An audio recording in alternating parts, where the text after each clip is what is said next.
Tires. They fix flat tires too, and they do wheel repair. Rico's Tires and Wheels. Just a few blocks south of Veterans, 2609 David Drive, Metairie. 504-455-5199. Rico's Tires and Wheels. Quality used tires. They fix flat tires too, and they do wheel repair. Just a few blocks south of Veterans, 2609 David Drive, Metairie. 504-455-5199.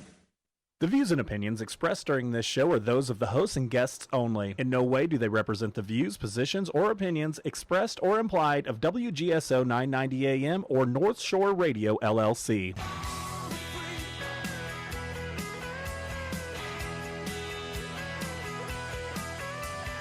Welcome to William Wallis for America. It's your time to speak out about the things that make America the greatest country on earth, and also find things in our country that we can unite on. William welcomes your positive solutions and questions by calling 504-556-9696. And now your host, William Wallis.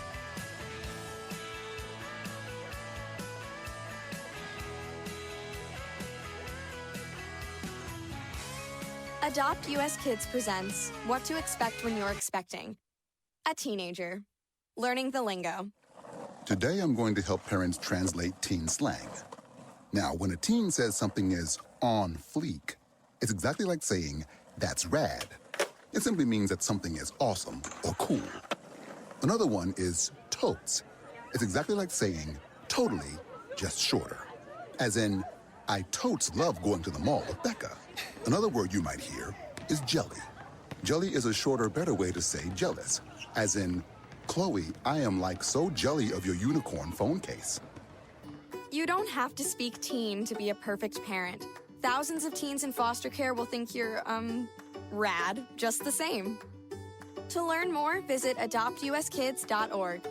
A public service announcement brought to you. Show are those of the hosts and guests only. In no way do they represent the views, positions, or opinions expressed or implied of WGSO 990 AM or North Shore Radio, LLC.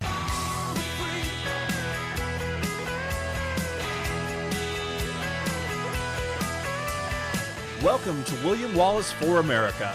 It's your time to speak out about the things that make America the greatest country on earth, and also find things in our country that we can unite on. William welcomes your positive solutions and questions by calling 504-556-9696. And now your host, William Wallis. Good afternoon, everybody. Thank you so much for tuning in to another Tuesday afternoon here with me on the drive time home with me, William Wallis. William Wallis for America, WGSO 990 AM studios. And I have another guest today. And actually, this is going to be a guest who's running for one of the other most important seats. And I say it that way because, as you know, I had Austin Batt on last week, running for clerk of criminal court. And today I have the pleasure of interviewing Susan Hutson, who is running for sheriff. And I got to tell you, I rushed in here last minute. Traffic was horrible. And as you always hear me complain about the city of New Orleans, street lights out, bad streets, can barely get any place on time. And that's what happened today. So when you hear me a little out of breath, that's why. But if you got to meet her in person like I'm doing, you're going to get to see that she is just like everybody else. She's a spectacular person inside because I've got a chance to hear about her from some other friends of mine, but getting a chance to meet her in person, I get to see that she's just an average person. I like that. Yeah. Susan, welcome to the show. Thank you, William. Glad to be here. Thank you for inviting me. Running for sheriff. Oh, yeah, I'm ready. You're in the runoff. Yes, very excited. And I want to thank the New Orleans for voting for change. That was important. You're not in a suit or anything. No, I'm running around doing campaign stuff today, so yeah, like everybody else, I got my jeans and my tennies on. Yeah, that's awesome. You're just a regular person. Yeah, if you ask for a sign, I may show up at your yard to put the sign in.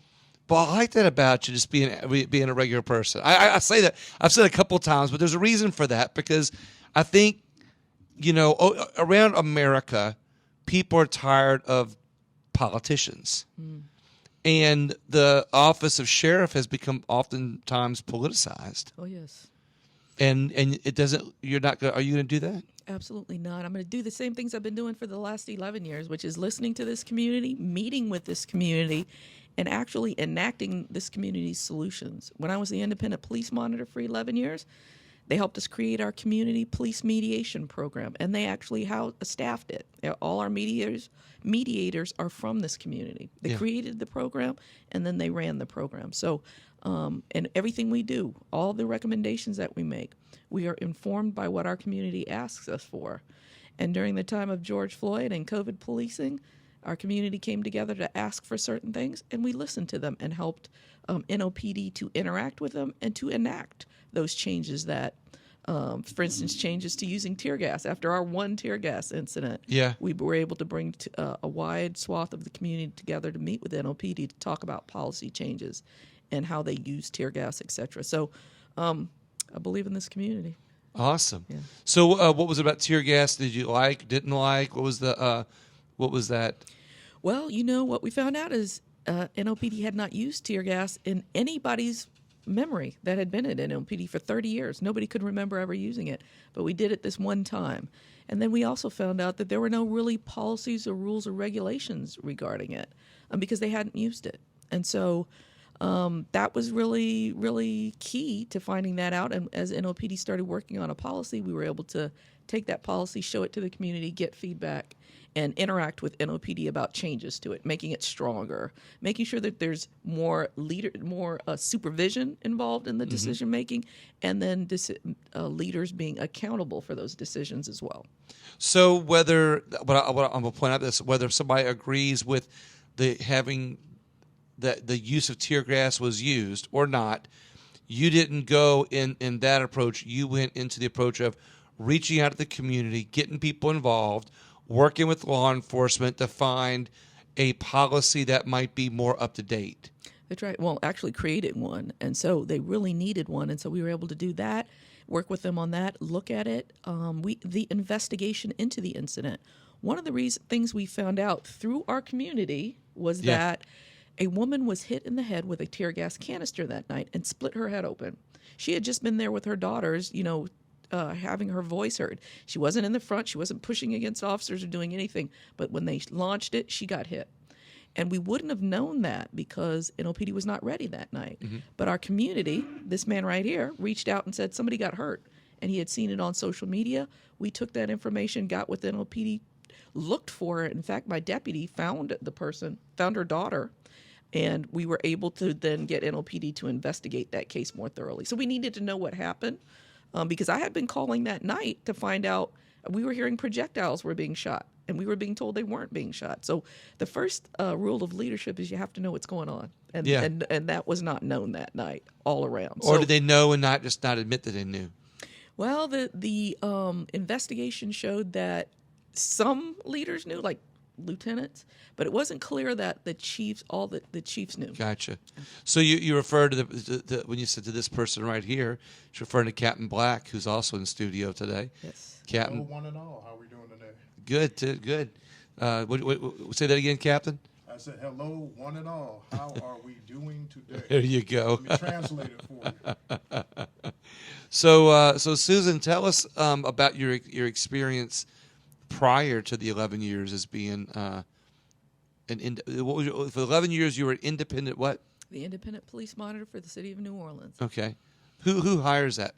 The Ethics Review Board hires that position now. At the time when I got here in 2010, it was the Inspector General. Okay. It was a part of the Inspector General's office. And then in 2015-16, we had a fight for independence, and the community supported that fight. And then over 70% voted in 2016 for the office to become independent of the Inspector General's office. So I've been here for 11 years. Before that, I was at the LAPD for 3 years. And they were... Los Angeles Police Department. Really? Yeah. And they had detention facilities or little jails in which they had to house people, provide meds, food, safety, security, watch out for suicides, all those types of things. And so we helped them. I helped them to comply with that consent decree. And so that's why I have the experience you can finish. We have about a minute. Okay. The music comes on real loud. It's obnoxious. Okay, I wasn't sure if I should sing or something. I wasn't, which I don't do, but I wasn't sure. So. We'll bust a rhyme later. Right. So I had that experience, and that's how I ended up getting the job here, is because I had that consent decree experience, and they knew NOPD was on their way into one. I got you. Okay, awesome. So were you a police officer there? Not. It was it's called the Inspector General's office there. So also a civilian. It's the civilian oversight for the LAPD. Okay, awesome. Well, when we get back from the break, I want to talk more about your time in Los Angeles and stuff like that. Are you from there? I'm not.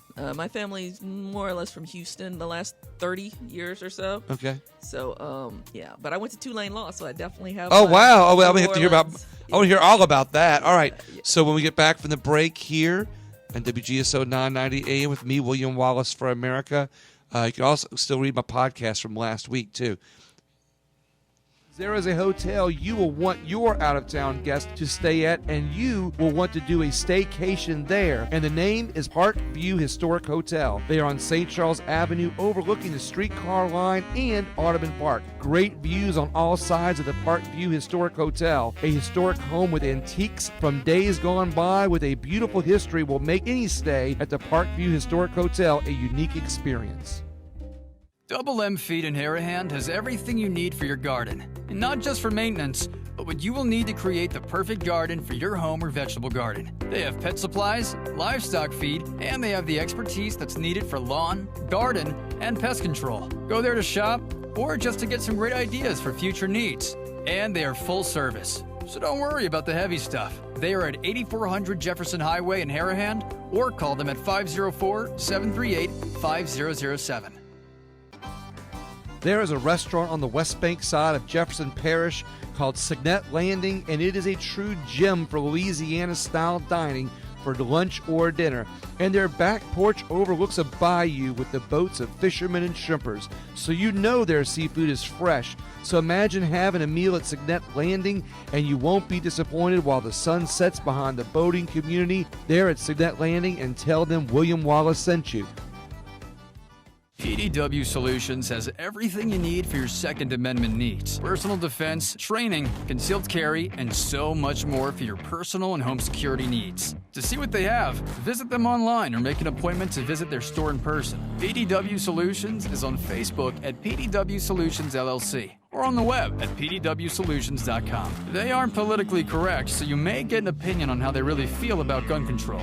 And their inventory shows they support the rights of the individual to keep and bear arms. A very smart financial person once said there are 5 G's you need in life, and that's God, gold, guns, grub, and ground. And there is a place in Slidell that has gold and guns, and that's Gold and Gun Traders at 1428 Gauze Boulevard in Slidell. And they buy, sell, trade, and transfer. So if you want to buy, have a need to sell, or just need some help doing a transfer, they can help you. Call them at 985-326-GOLD. Traybon Cajun Meats and Barbecue serves barbecue and an experience. The meats are incredible, specials are fantastic, and dining there will make you feel like you are going down memory lane. You probably won't get to meet the owner, because he's usually in the back cooking and preparing everything fresh for himself. Dine in, take out, and check out the prepared items to take home, or stock up on the sauces and rubs that Trey Boss had ready for you to prepare your own barbecue. Find them in River Ridge or on Facebook at Traybon Cajun Meats, where they post a lot of funny stuff. All my friends are searching.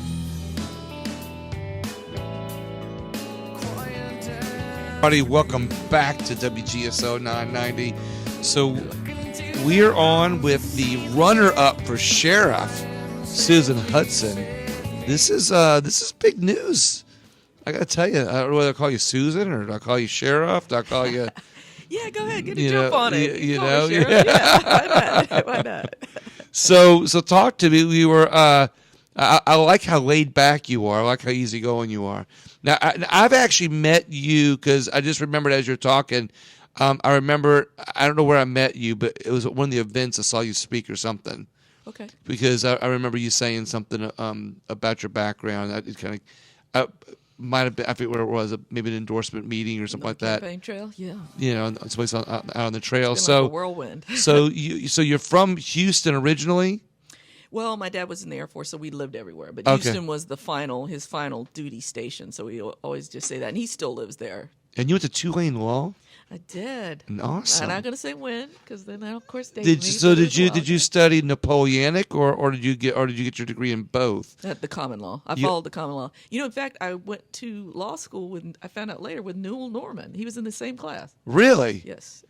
Maybe I didn't know him then, though, but I just maybe found that out later. maybe that's some foreshadowing there for you. So you went to Tulane Law and then went to L.A. No, I went to Tulane Law and went back home to Houston, practiced for a little while there. Went to Corpus Christi, became a prosecutor, did that for a while, and then I started handling appeals of discipline and investigations of police. So internal affairs investigations of their actions. And then when they would be disciplined or fired, I would try the case for the city when they appealed to keep the discipline in place. And then that led me to Austin, Texas, to their police department and the police monitor's office there. And then from there, I said, I want to go to the major leagues. So I'm going to L.A. I'm going to try it out in the major leagues. And I have to say it was the best career decision I ever made because I got to see everything. And then you brought that experience back to New Orleans. That's right. And then you get to see, just when you thought you saw everything, did they have more here? Is it worse here? Well, there were almost 10,000 officers there, so it was a little bit different. And then the City of Angels is 3 million officially, but all our surrounding area another 10 million or so. So just overload. Like every year, like I would go out to. In a 2-week period of being on call, I remember one time I went to 10 different incidents. So that includes deaths, in custody deaths, shootings, major hospitalizations, stuff like that. Within a 14-day period, 10 times I got called out, which would be more than I would get called out the whole year in Austin, and probably about half of the amount of times I got called out here in New Orleans. So, you got to see a lot, got to see it all. We had officers committing crimes, rapes, all kinds of things, malfeasance, fraud, but on a larger scale. And then I get here to New Orleans, and I kind of dropped down in the middle of the investigations into Danziger and Glover and the flat top case from the convention center. And when I got here, we would work with the Public Integrity Bureau, which is internal affairs, and I would get a sheet every week of the number of officers who were under some type of criminal investigation. And I remember one time just doing the simple math, and there were like 2 to 3% of the officers were under some type of charge in New Orleans. So New Orleans is much smaller than L.A., but it was packing a punch from the minute I got here. So I'm hoping that I don't ask this question in the wrong way. So if I do, just let me know. But it's a neat. I think it's a beg for an interesting question that is a good thing. We'll put it that way. What percentage do you think of our officers are the good officers? What do you think we have a higher percentage of good? Because you're talking about this bad things are going on. Is there a higher percentage of bad officers, or there's a higher percentage of good officers? And then the second part of the question is, if you've been on the side of working against the bad officers, okay, does that mean that you would have more support from law enforcement? Because if we have a larger percentage of law enforcement that are the good guys, they're going to want for someone like you to be in there. But if we've got a larger percentage of bad guys, they might not want a reformer like you coming in. Well, it just depends on where you're at. At the time I was at the LAPD's consent decree, they had been dealing with a lot of the corruption from the Rampart case, and they had dealt with a lot of those officers. And so they had come a long ways in terms of dealing with the criminal side of it. Mm-hmm. But you still have the parts of policing that are everywhere, and that is using violence or force, shooting people, hurting people, that type of thing. And so departments don't get oversight because they don't congratulate themselves enough. They're not good guys enough. They only look at those incidents that cause, of course, uproar in the community. So when I got here in New Orleans, there were still a lot of people doing a lot of things, right? A lot of fraudulent things going on. Records being, fake. What am I trying to say? Basically faking the facts on police reports, stuff like that going. Officers being indicted and tried under a lot of circumstances here. So that, and when I first got here, is where it was at. But there were tons of officers who were just trying to do their job. And I remember so many officers telling me, I always told those guys who were doing that, I'm not a part of that, right? So they knew that element was there. Right. But to survive, they had to just kind of stay away. So I'm always cognizant of that. And so there are folks doing good, there's folks doing bad. But even in good policing work, that can still be controversial to a community. And a community can still not like what's going on. And so we were always here I always saw myself as being a gap between the community and officers who are a part of our community as well. Making sure they can speak to each other and understand each other. People can understand why officers do what they do, and officers to just be a little less officer. Just think back to your civilian days and just kind of remember what it was like to be a civilian. So do you find that being a reformer is welcoming? Because, you know, if we have mostly good police officers, then they've got to kind of go along and get along. I'm not trying to put words in your mouth, but kind of my understanding, it sounds like the good ones who want nothing to do with the bad stuff, they still have to operate in a police force that's got some bad actors in it. And so if they're just kind of doing what they got to do to go through their day to get their paycheck, you know, to kind of do some good, then like you said, the community suffers.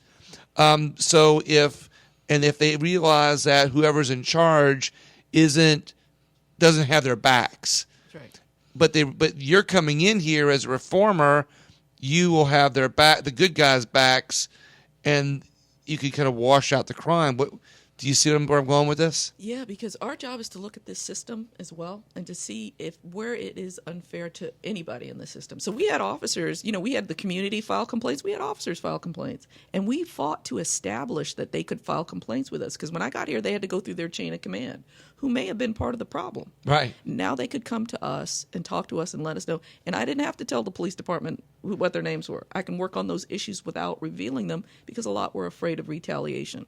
We helped to create a real retaliation policy here to bring that issue out so that officers who want to speak out can. And then we look at the system to see if it's fair, no matter who, it may be, whoever wants us to look at it, we will look at it. Complain it, whether it's the administration in the police department or the officers themselves. Wow. This is a good start. Well, the system has to function appropriately for everybody to believe in it. We know that. We know our criminal justice system has a lot of hits from people who feel like it has impacted them negatively and it has been unfair. And what we know is when people feel heard and that they're properly treated, then they will believe in the system better. Well, you know, it's a great point because on the other side of the fence, you know, if people realize that the police force isn't operating normally, they feel they can get away with more stuff. Well, there's that too. And then and then when you got other parts of government letting criminals free, that's a whole other story. Yeah, I was a defense attorney too, so I got to see a lot as well. So there are people who are definitely committing crimes out there, and that's to the detriment of society. So we do need to have some law and order out there, most definitely. Well, we're gonna have you back after this next break again until the top of the hour and talk about what you're gonna be able to do to help the city of New Orleans get law enforcement back on our side, and not that they're not on our side, but get it operating smoothly, we'll say, here after the break on WGSO 990 AM.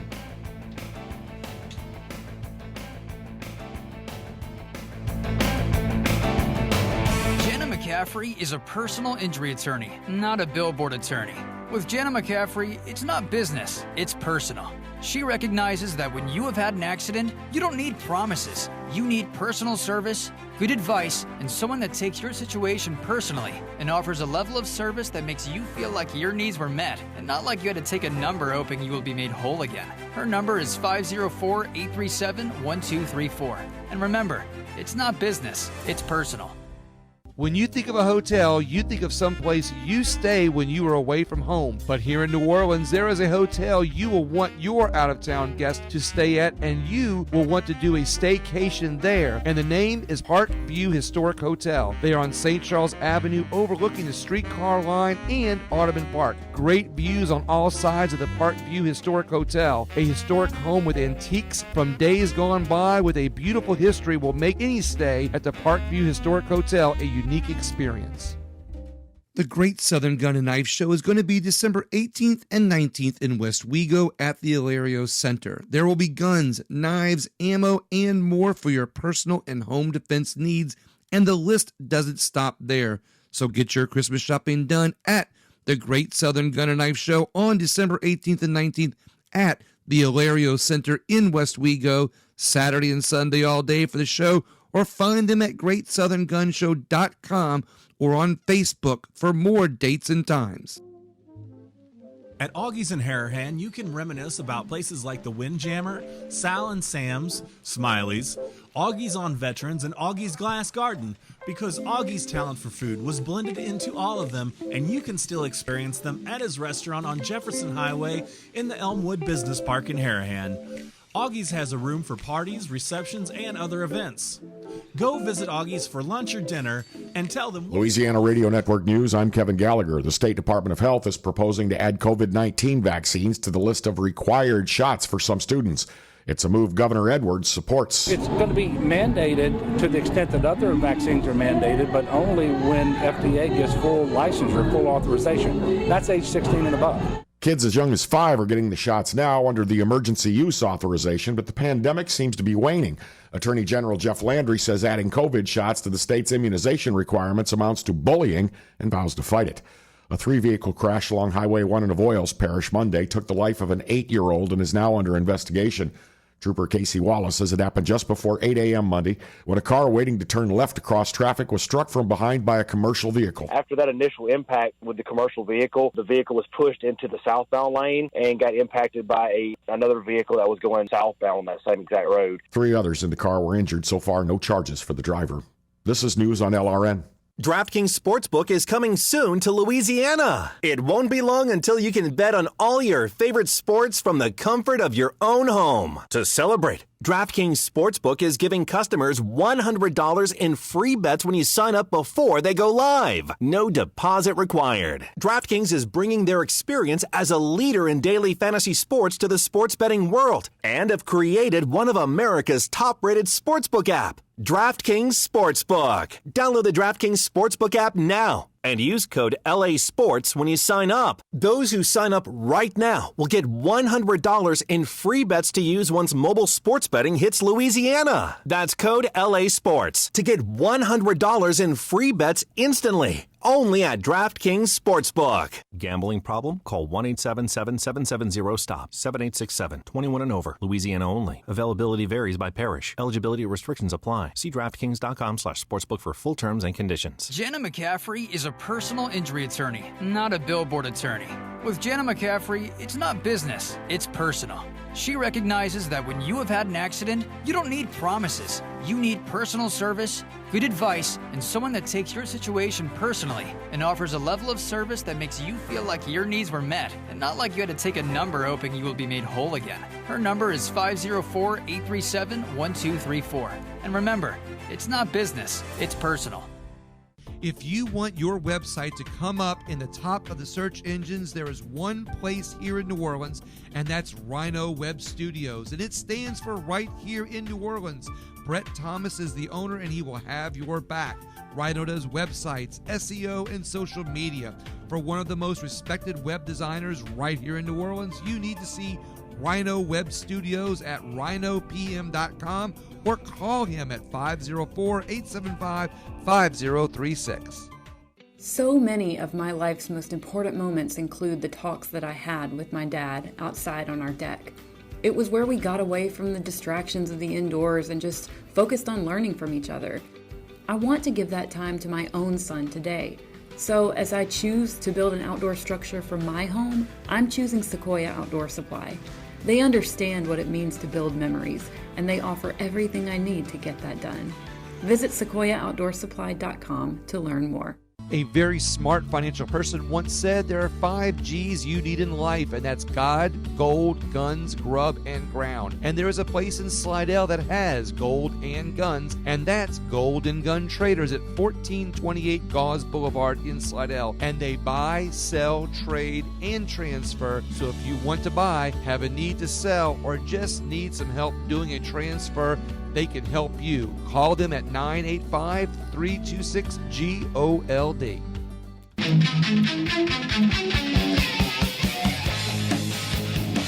All right, we are back with William Wallis for America. By the way, if in case you ever want to hear my podcast, you can catch me on any podcast app at William Wallis for America. Remember, the last name is W-A-L-L-I-S. It's easy way to remember it is William Wallis is for America.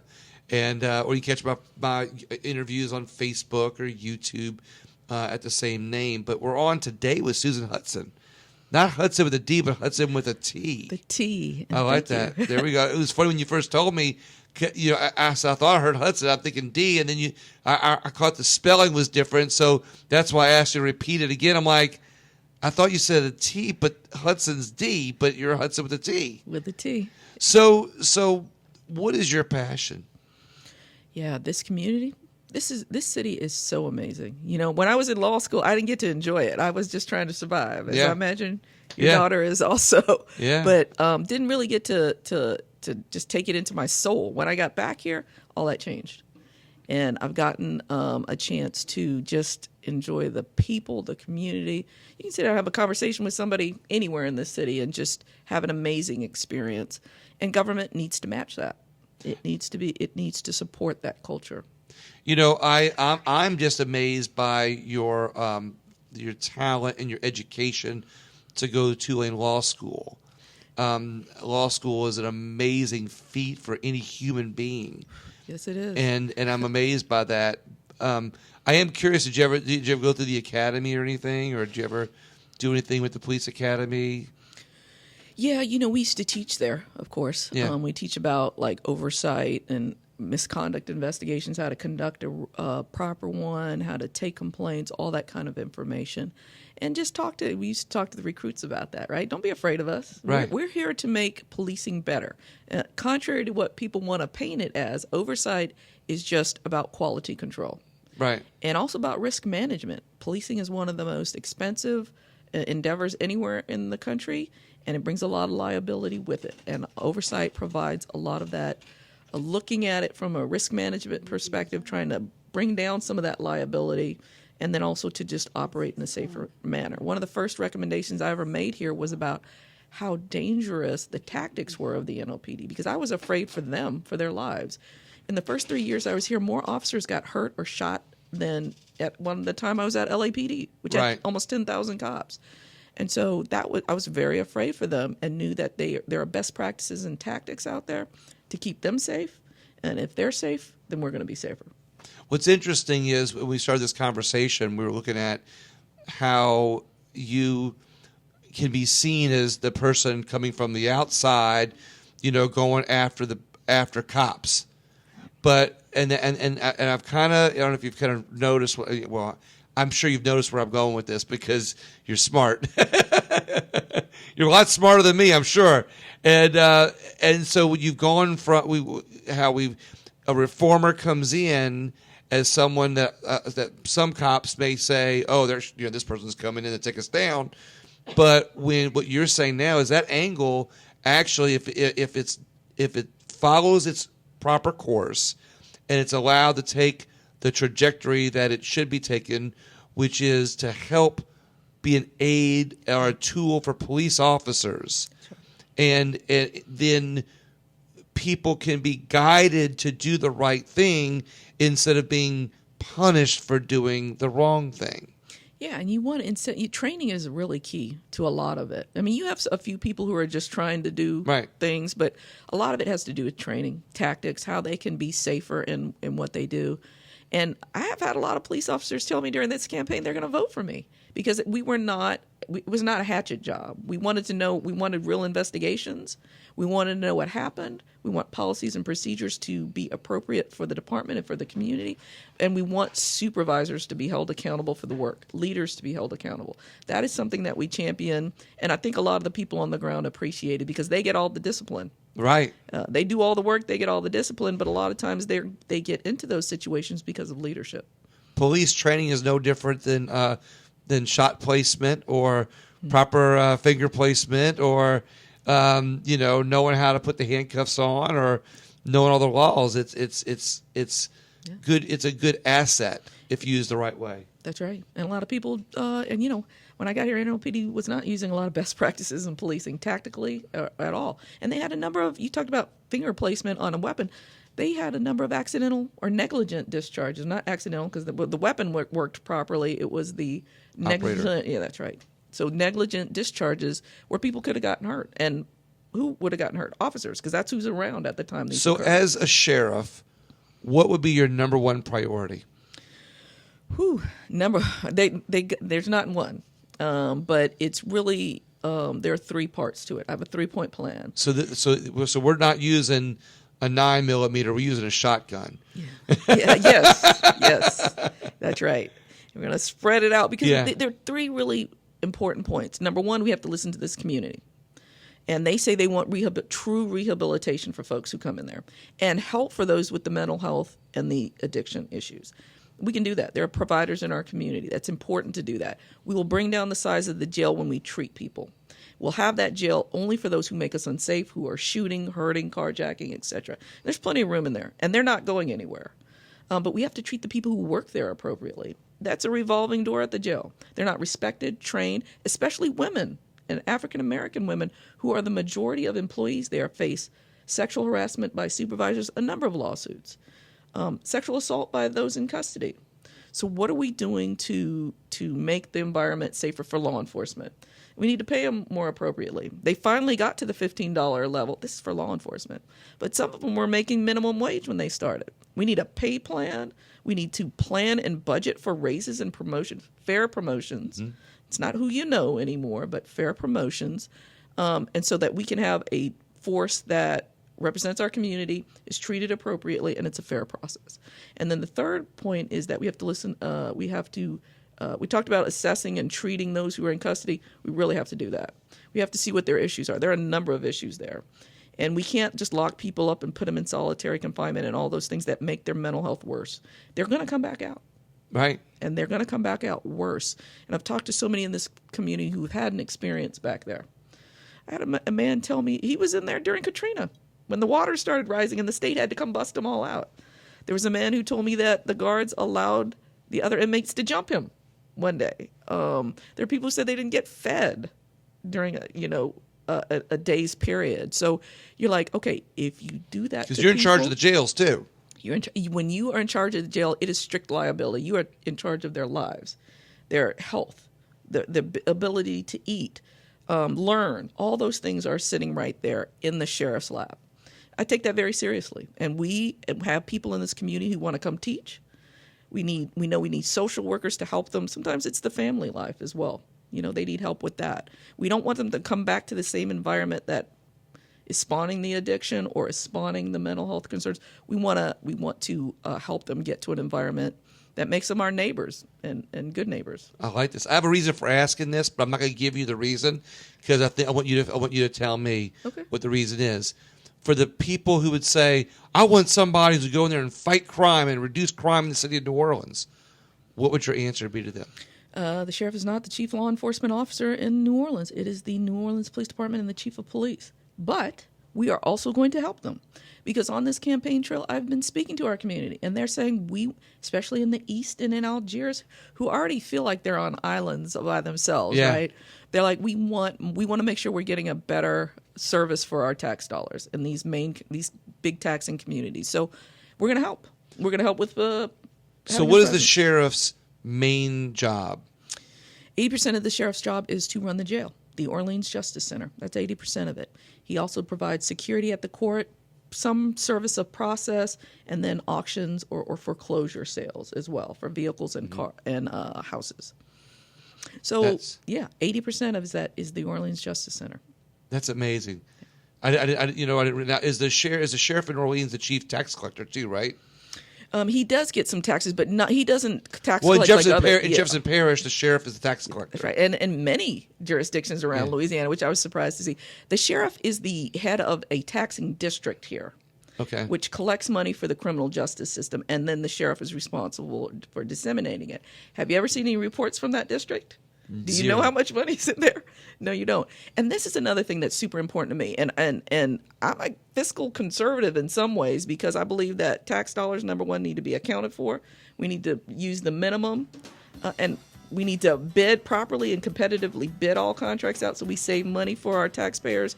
And then I need to be accountable for every single dollar. One last question before our break, and then after the break, we're going to have Captain tell us a story too. But the as the tax collector with those millages, are you always going to go full throttle, or will you roll back your use of millages when the city doesn't need it?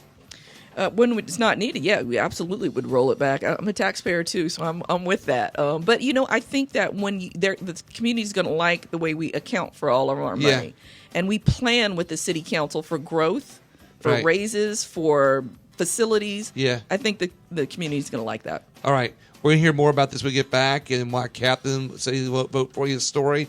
And we'll talk more about that after the break here with me, William Wallis for America.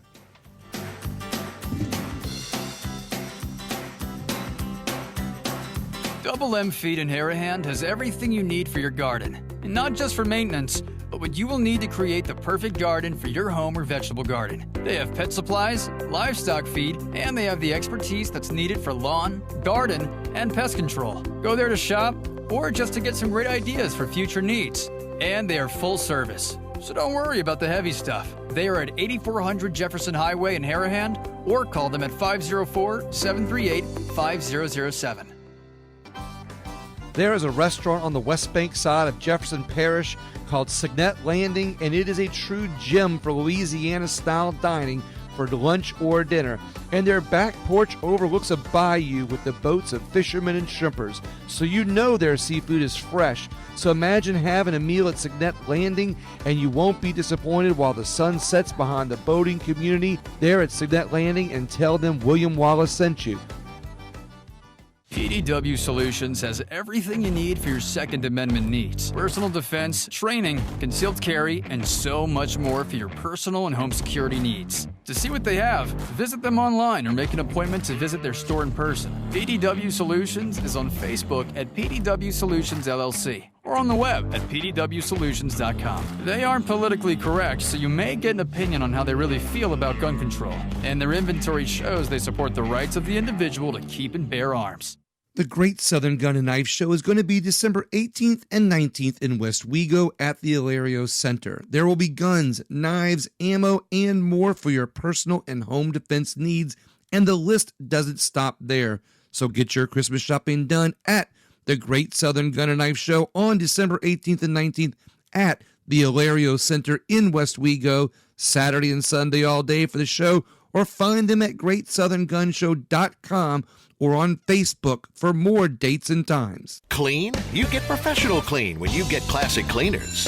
And back to school means back to clean for school uniforms. Grab them out of the closet and what's that? They don't fit like they did back in May and June. Hey, kids grow and sometimes faster than you can keep up. So call 887-9958 and get another year out of last year's uniforms. Classic Cleaners can hem shirts, alter skirts, and let the hems down on pants. And remember, at Classic Cleaners, you'll enjoy free pickup and delivery, so you don't have to take it in, pick it up. Classic Cleaners will pick up your dirty clothes and deliver your laundered shirts and beautifully dry clean clothing back to you at no additional charge. Classic Cleaners offers convenient monthly billing perfect for your on-the-go lifestyle. Right now is the perfect time to be thinking back to school, so don't take it in, pick it up. Call the Classic Cleaners near you, 887-9958. For back to school, get clean with Classic Cleaners, 887-9958.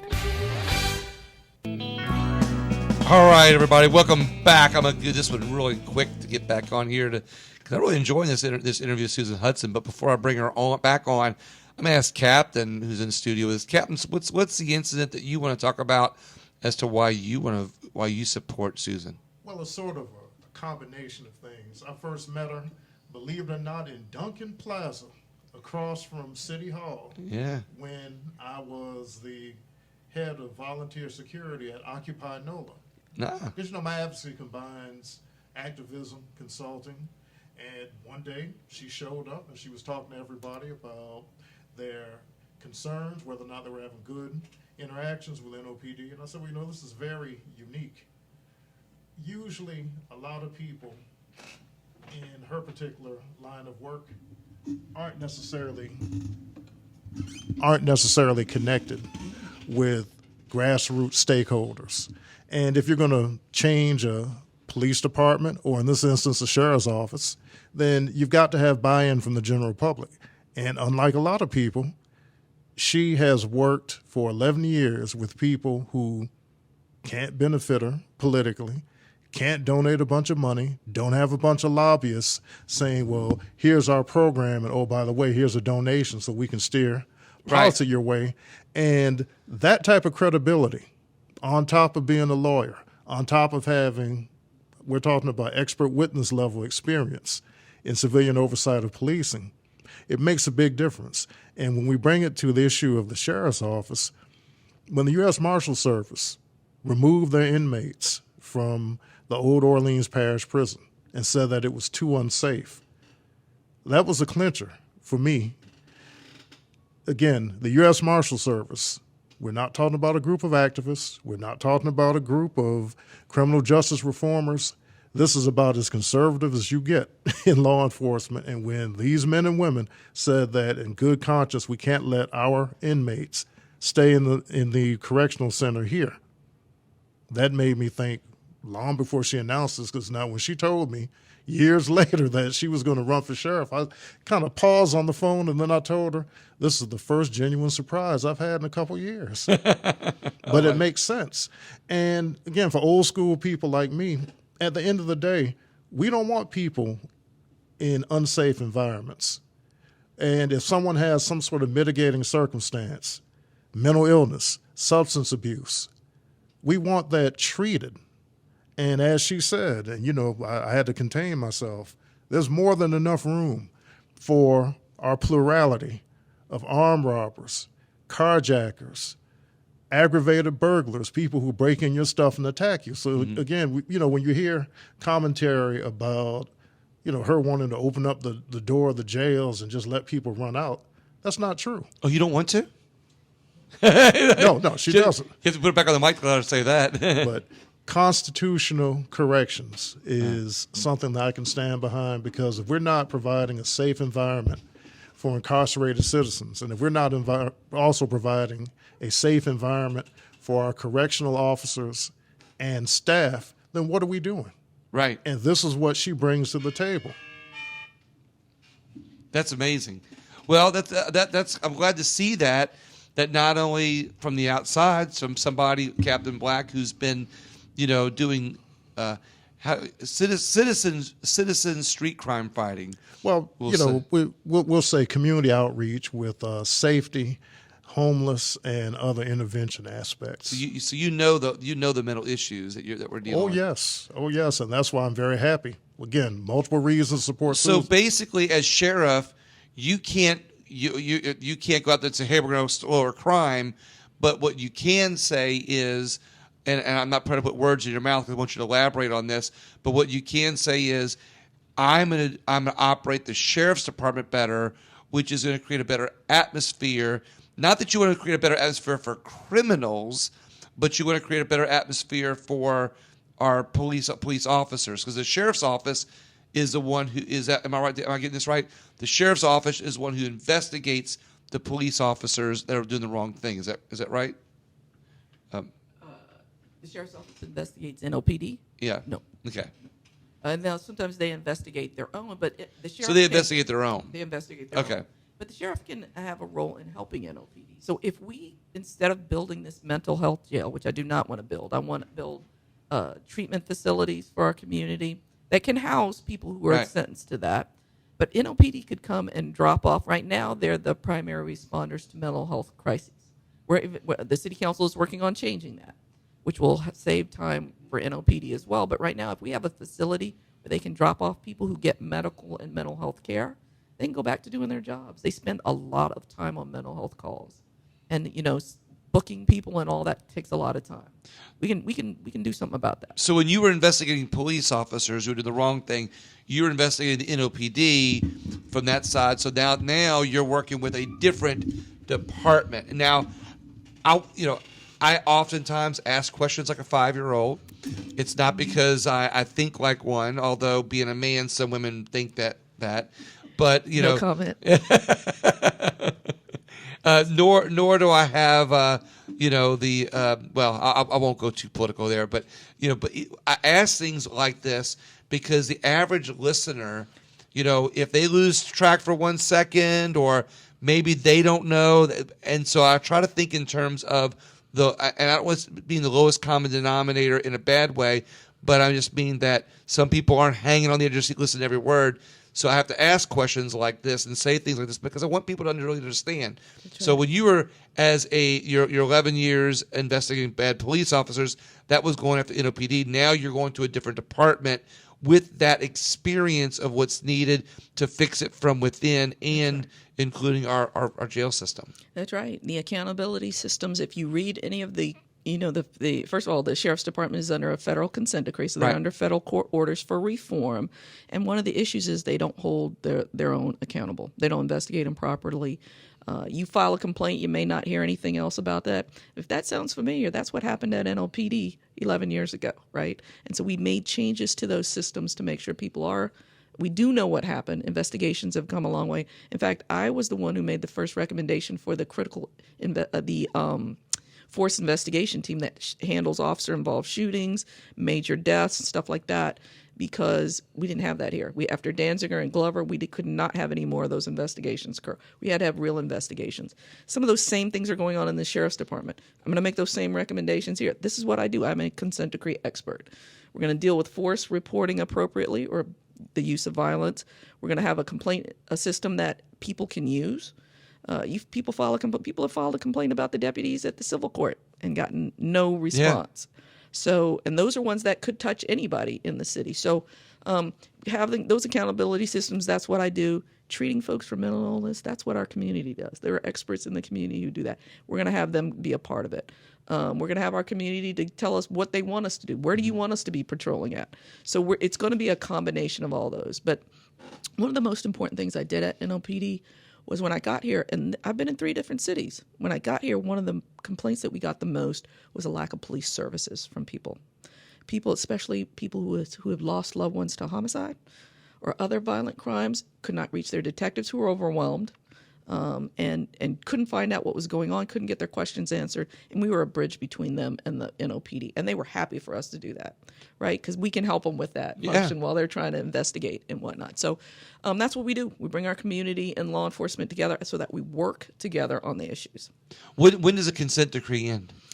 It ends after, and NOPD's is the same, it ends after all of the paragraphs are complied with at a very high level, like 95% of the time when it's being looked at, it has to be in compliance. So there's not a date? Well, it's 2 years after they're in compliance with all of those paragraphs. So right now, the Sheriff's Department's around 60% in full compliance. And some compliance, another 20%, 25%. Are you going to do what it takes to get them out of that consent decree? Yeah, I'm telling you in my sleep. This is what I do. So we are going to take care of this. It's not written in Sanskrit. It's written in plain English, and it should have been complied with a department this size before 8 years. How can people get a hold of you, find out more about you, help your campaign? Yeah, go through our website. Everything is Susan for Sheriff. Our website's susanforsheriff.com. All of our social media is Susan for Sheriff. And with the 4 spelled out, no numbers, sorry. Susan Hutson for Sheriff. That's it. At the polls this next December.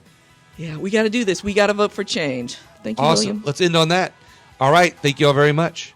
Draybon Cajun Meats and Barbecue serves barbecue and an experience. The meats are incredible, specials are fantastic, and dining there will make you feel like you are going down memory lane. You probably won't get to meet the owner because he's usually in the back cooking and preparing everything fresh for himself. Dine in, take out, and check out the prepared items to take home, or stock up on the sauces and rubs that Trey Boss has ready for you to prepare your own barbecue. Find them in River Ridge or on Facebook at Trey Ball Cajun Meats, where they post a lot of funny stuff. If you want your website to come up in the top of the search engines, there is one place here in New Orleans, and that's Rhino Web Studios, and it stands for right here in New Orleans. Brett Thomas is the owner, and he will have your back. Rhino does websites, SEO, and social media. For one of the most respected web designers right here in New Orleans, you need to see Rhino Web Studios at rhinopm.com or call him at 504-875-5036. So many of my life's most important moments include the talks that I had with my dad outside on our deck. It was where we got away from the distractions of the indoors and just focused on learning from each other. I want to give that time to my own son today. So as I choose to build an outdoor structure for my home, I'm choosing Sequoia Outdoor Supply. They understand what it means to build memories, and they offer everything I need to get that done. Visit sequoiaoutdoorsupply.com to learn more. Does your company need to wear a mask to be compliant? Do you feel masks are needed to stop the spread, or do you have a company that needs to offer protection? National Mask USA offers masks that are 100% made in the USA with a facility right here in Louisiana. Masks made in the USA offer peace of mind that they will be made reliably, sanitary, and with American workers to help the U.S. economy. To find out how to get bulk, quantity level 1, 3, and KN95 masks, call 504-399-3031. That's 504-399-3031.